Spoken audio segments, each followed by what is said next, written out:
Mbote internet. Oui, Mbote décoché d'ailleurs toujours dans le cadre de l'actualité politique. Au moins, c'est-à-dire que le Bango est le seul parti politique où il y a la politique. Donc les partis de la majorité, les partis de la mobilisation et les partis de la vérité, c'est l'IDPS. Affaire Oboti et Romona Awa. Romona Delphin Kayimbi, Panza Sikon Teke. Affaire en moi, Ezali Boye, toi, na guerre mort na planète Oyo, surtout en Afrique Awa. Guerre en moi, Ezali Nini, Ezali Bantu, na Nilotique. Aux Hollanda. Parce que selon les Nilotique, il y a un plan à Bango. Les Nilotique, il y a Bango faut gérer RDC pendant 80 ans. Aux Hollanda. Alors, si vous avez un Panza, programme Rwandais, soi-disant Nilotique, c'est les États-Unis. Le temps où le président Donald Trump a eu, Donald Trump a lobby, maintenant il faut sauver les Bantous. Aux Hollanda. Donc il faut sauver les Bantous. Si quand Trump a comme les États-Unis, a bandi ko longola ba Rwandais o déjà basalaki na ba institution ya Nations Unies, si au sein ya Maison Blanche. Ndé wana. Donc na zo bisabino ndenge président Fachi Beton azui RDC, ba Rwandais si ko ba moni ke ba perdre place do ba Nilotique.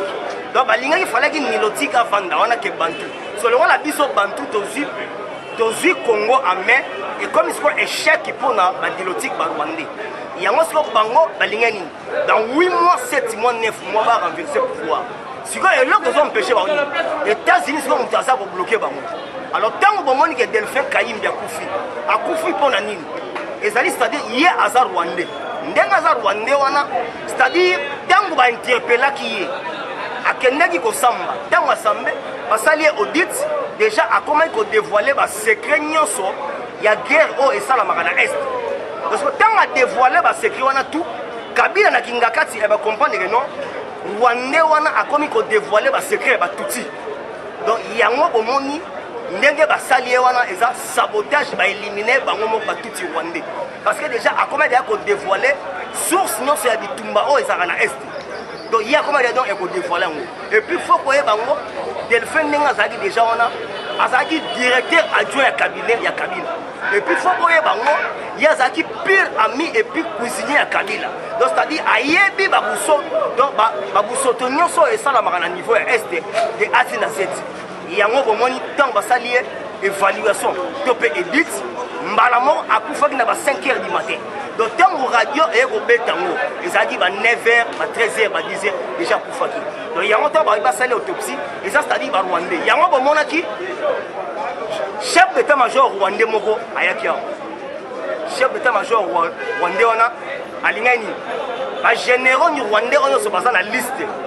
Fallait que Rwanda soit bango ba kene ba samba na niveau ya Rwanda. Si vous chef d'état-major na biso mbala boya qui habite.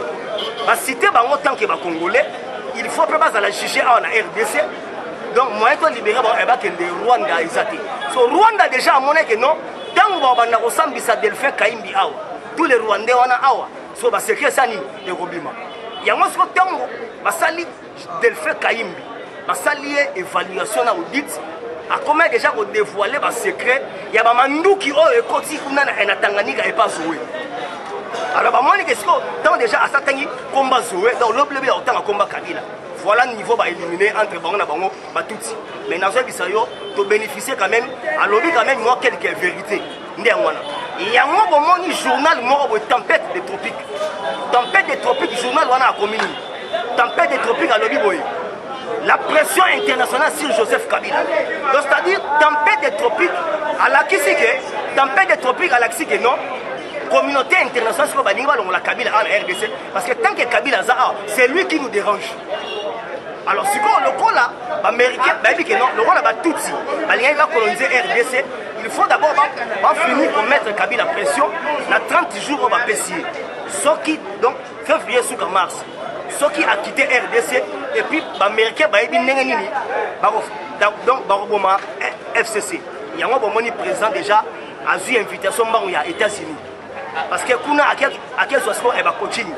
Parce que tout ça, Bantu contre Nilotique. Donc, c'est-à-dire Nilotique a dirigé RDC plus longtemps que possible. Il y a un moment il y a Delphin Kayimbi et où il y a sens belé parce que normalement c'était Rwandais. Donc c'était Rwandais et puis si quoi ndenge abandaki ekosambela wana a dévoilé déjà ba secret belé parce que yé muta simbaki donc service et renseignement militaire. Donc ayebi guerre ya est du début jusqu'à la fin. Si vous avez Rwanda balingi parce que la sabotage mo boy. Le rôle di tumba mingi ezalaka na niveau ya est. Ba bombardement, tuerie et ça trop. Si vous avez Rwanda pour na remettre insécurité dans le régime ya Fachi Beton, ba Rwanda ce que ba côté ici insécurité mort déjà et c'est bandit dans la ville ya Kinshasa. Dernièrement na monga fula type moko boye azui munduki abomi 10 personnes à bout portant. Parce que batango ba déjà ko kota trop enakini.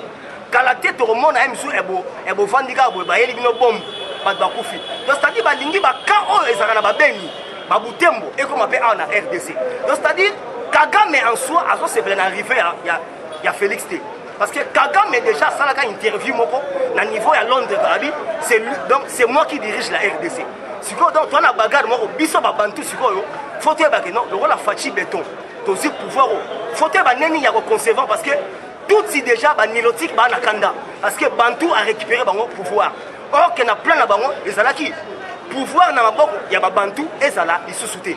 Donc voilà États-Unis mutasumi biso parce que ndenge ça déjà on a soko ke na kankokolo au coût de plus de 200 généraux rwandais. Donc na ba institution biso so ba donc Rwanda penda akanaki a colonisé biso 80 ans. Alors yango moni ba Rwandais ba na colère que makambo oyo yango bomoni e causé liwa ya Delphin Kayimbi. Donc ba salier sabotage à se suicider parce que azala qui est bien à bon état. Donc ba bomie donc na ba oyo soki au côté na Human Rights Watch. Au côté na Human Rights Watch au moment na Ida Sayer a commis boy. Abi liwa ya mutuana donc ba poisonner rapide. Donc c'est-à-dire ba nilotique ba na système ya ba poison de rapidité. Pamba mo mutu okufi. Et ça même poison ba outi ko poisonner Kagame a outi e ko boma. Rwandais moko boy papa we mana bango grand artiste. Donc ba sali de ba système moko donc ya ba poison moko rapide. Des systèmes ba sali Delphin Kayimbi nde yangwana.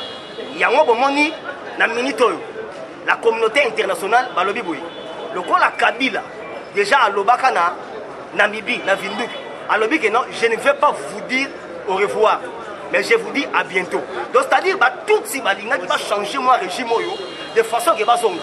Si le coup les États-Unis est derrière nous, moi si bah tout si va récupérer pouvoir des athées. Il y a un moment où va tirer biso crise économique. Na ba partout pas ses alliés, crise économique et puis parce que c'est biso insécurité et na RDC. Tuerie. Au moment où Mutalibo musume azana arme moko mais aziongo et puis faut tous à la vigilance. Alors bah nous ça la biso ba sabotage na ba rond-point na ba zandu donc au moment là bombe moko boye ba bora na rond-point ya Gambela. Donc c'est-à-dire ba lingi ba kotisa insécurité déjà ici et ça mimi na Europe parce que les Européens mingi ba komi ko envisager RDC.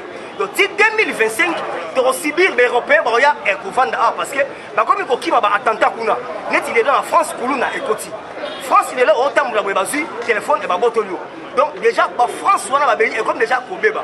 Alors on a 2025-26, le roi déjà RDC richesse et l'équipe à trop, bah payer on a sur bah ouais soit s'installer awa parce que bah déjà qu'on investit awa.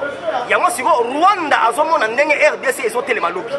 C'est l'une des raisons où yoki liwa Delphin Kayimbi. Donc c'est-à-dire ils ont guerre entre nilotique na Bantu. Donc ce biso ba Bantu aussi pouvoir na biso amé grâce à États-Unis. Mais on a siguro. Donc voilà au monde wa makambo tout ndenge pesami internet a fungola nyatine teke. Donc on a siguro. Parce que nous avons déjà number plus 243. Plus 243, 89, 51, 80, 773. Nous avons la téléphone à Android.